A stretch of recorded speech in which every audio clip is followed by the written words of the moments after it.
All right, we're taking a look at White Knuckle off-road rock rails for the mighty Power Wagon. You see it right there, White Knuckle. We installed these some years ago, a brand new set on Mike's other Power Wagon. Look at the size of that, huh? So we'll be mounting these up maybe later this week. And in the background, you're looking at brand new Rubicon Gladiator rock hard 4x4 1/4-inch belly armor. Mike has since gotten rid of that Gladiator, so now he's got all this beautiful steel sitting here.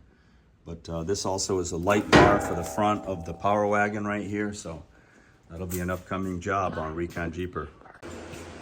White Knuckle rock rails for the Power Wagon. We've installed these before on the channel a few years back on Mike's other Power Wagon. These just arrived. High quality. Extremely heavy. What do you think, Mike? A couple 100 pounds a piece? 150 pounds each. 150 pounds per rock rail / step. Over here is the hardware. This is the hardware just for one step right here. Look at these plates. That's 1/2 inch thick.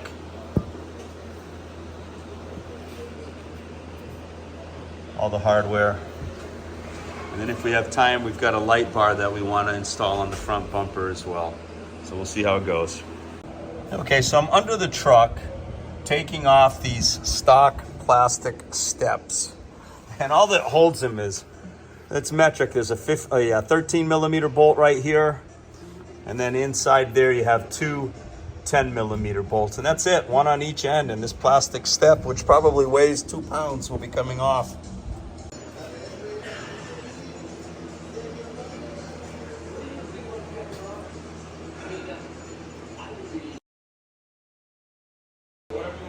So so basically the rock rail is extremely heavy. You just center it with the floor jack. We do have an extra pair of hands over there, and we're gonna slide this in. And these big plates that you see, all 4 of them go up against the frame. And then these huge plates like this go on the inside of the frame, and the bolts basically sandwich it in 4 locations around the frame of the vehicle. Okay, just to show you how you have 4 of these huge brackets that sandwich. I'm laying on my back looking up. You can see the exhaust right here. These plates sandwich the frame like this in 4 locations. So we got it nice and level, and now we're just going down the road here, tightening up all those brackets. All right, one side done. This is the easier side, the passenger side. And it took about an hour. Get it all lined up perfectly.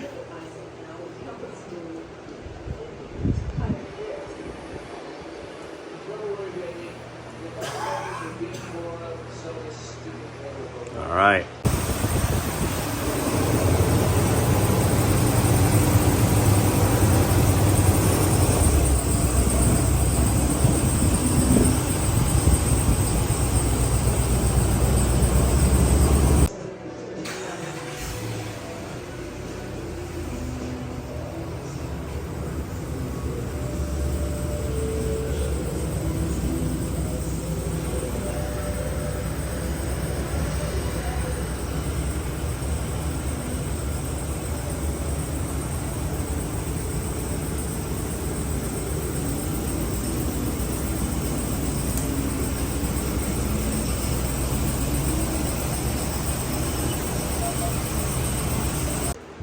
Okay, side number 2, the driver's side. A little bit harder because of the gas tank and the skid plates. You can see the vehicle without the step, and we're going to get busy putting this on the floor jack and get it into position.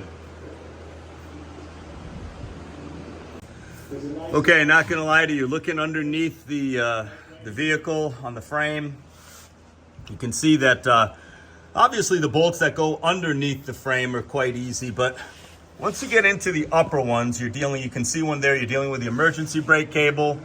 You're dealing with this little tool compartment right here that comes down. And there's a lot of other stuff on this front bracket up there for all the brake lines. So you want to shim up this the spacer that sandwiches or clamps on the frame.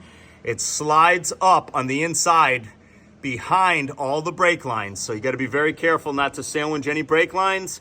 And also we had to disconnect some grommets for some wiring harnesses. So there you go. We'll pull the vehicle out. We'll get some nice pictures of it. All right, so we're installing a Randy Ellis design light bar. You can see it right here for the Power Wagon. All right. In order to do that, it's quite tedious, really. We had to take out from the inside behind the bumper some big bolts and install a bracket. This is one of the tow hooks right here. Incredible. All right, so obviously the tow hook was right in there like that, and two bolts went through that, held it. So that's out of the way, and then I'm gonna go underneath the vehicle, just kind of show you where we're working right here. That's where we're working. So here's up towards the front, loose. I got a bracket right here. See this bracket? The light bar will come through and anchor into here. And then we'll install the big bolts back in and put the tow hooks back in. But we have to go prep the other side right now. These are 24 millimeter head bolts, the upper ones, and then the lower ones are 18 millimeter. And they're in there really good. Definitely needed a breaker bar. So you can see the bracket right there to the left of the screen. I'm pointing at it. That's the new bracket.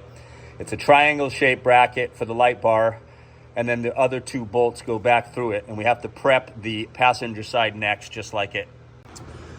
All right, we're looking underneath the Power Wagon. And you see a beautiful, Mike, how many ton winch is this? 12? 12 ton Warn winch. 12,000 pounds, 6 tons. 6 ton, 12,000 pound. And you can see the synthetic line on this. And you'll notice how the winch lays horizontal. It's flat. This is aiming down towards the ground. You can see the wiring over there. And then what they have is there's a long handle in there, right, Mike? To disengage the clutch. So just, often see how, yeah, so right where my brother's hands are, right there. Yeah. That's the clutch. That's the clutch. And there's a handle for it, or you can get your hands on the clutch. Oh, you stick your hand right in here. Okay, so you access the clutch through a handhold. So there it is. That's the big Warn winch on the Power Wagon. Okay, now I'm at the passenger side. So you can see that we got to take these two bolts out right here that are up closest to the bumper on top of one another. And then this other silver bolt in the back is the second bolt that holds the tow hook. So the tow hook is this bolt and this upper bolt right there. So we are going to take that out next, use the breaker bar, and get the tow hook out so we can get the new bracket installed for the light bar. Okay, so we're wasting half an hour, 45 minutes, because Randy Ellis Designs, you can see their bracket. See the nut that's welded?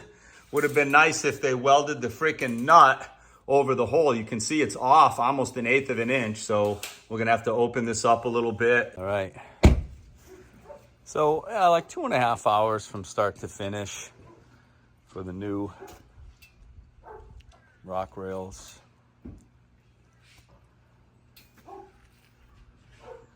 Came out really nice.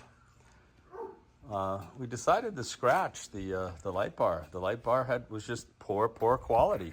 It's gonna actually send that back. None of the measurements were right. The brackets, just shabby workmanship. So Mike didn't want it on the vehicle, so he's sending it back.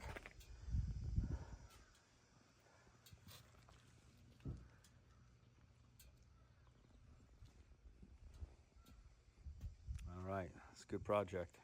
That's it. Recon Jeeper out.